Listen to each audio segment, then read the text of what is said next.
Hello video lovers, আপনাদের জন্য চলে আসলাম নতুন একটা ভিডিও নিয়ে। আজকে আমাদের ভিডিও রেসিপি হচ্ছে আলু দিয়ে লাউয়ের ডগা দিয়ে টাকি মাছ রান্না। তো এই মজাদার রেসিপিটি রান্নার জন্য প্রথমে আমরা পেঁয়াজটা ভেজে নিচ্ছি তেলের মধ্যে। পেঁয়াজ, তারপর হচ্ছে আপনার কাঁচামরিচ, এগুলো আমরা তেলের মধ্যে খুব সুন্দর করে ভেজে নিচ্ছি। বলে রাখা ভালো যে আমরা এই তরকারিটি দিয়ে আমরা যে কোনো কিছুর সাথে পরিবেশন করতে পারবো, এবং আমাদের এই তরকারিটি দেখার জন্য আপনাদেরকে অনুরোধ রইল।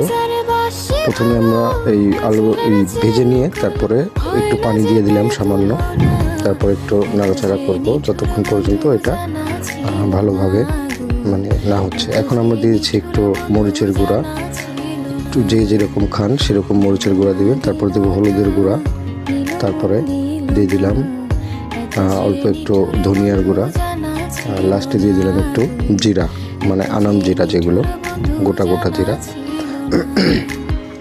এগুলো দেওয়ার পর আমরা দেখা যাচ্ছে একটু লবণ দিয়ে দিলাম পরিমাণ মতো, যে যেরকম খান সেরকম অনুযায়ী লবণ দিয়ে জিনিসটা একটু ভালোভাবে আমরা নাড়াচাড়া করব। তো দেখা যাচ্ছে এই চুলার আঁচটাও মোটামুটি একটু ভালোই আছে। আর এই বাটিতে গামলাতে দেখা যাচ্ছে আমরা এই ইসের যে শাকগুলা, ওই লাউয়ের যে ডগাগুলা, এগুলো আগে পরিষ্কার করে আমরা ধুয়েছি। এরপরে তেল একটু কম মনে হচ্ছিলো, কারণ আর একটু তেল অ্যাড করা হলো এর সাথে। এখন আমরা দেখতে পাচ্ছি এর কালারটা অনেক সুন্দর চলে আসছে। এরপরে আমরা দিয়ে দিচ্ছি হচ্ছে আলুগুলো আগে থেকে কেটে রেখেছিলাম, পানি দিয়ে ভিজে রেখেছিলাম, সরাসরি গামলা থেকে নিয়ে আলুগুলো ওটার মধ্যে দিয়ে দিচ্ছি।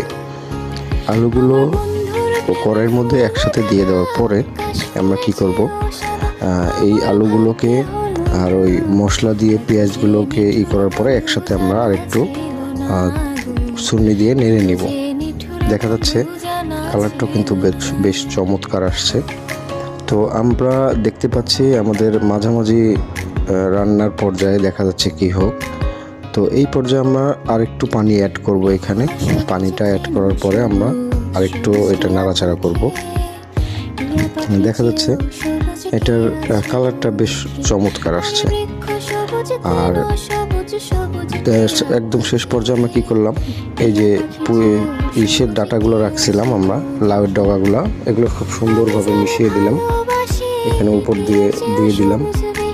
দিয়ে দেওয়ার পরে আমরা এগুলো হচ্ছে ভালো করে মিশিয়ে নেব। এই যে এখন ছুরি দিয়ে আমরা এটা ভালো করে মিশিয়ে নেব, যাতে আলুর সাথে মশলার সাথে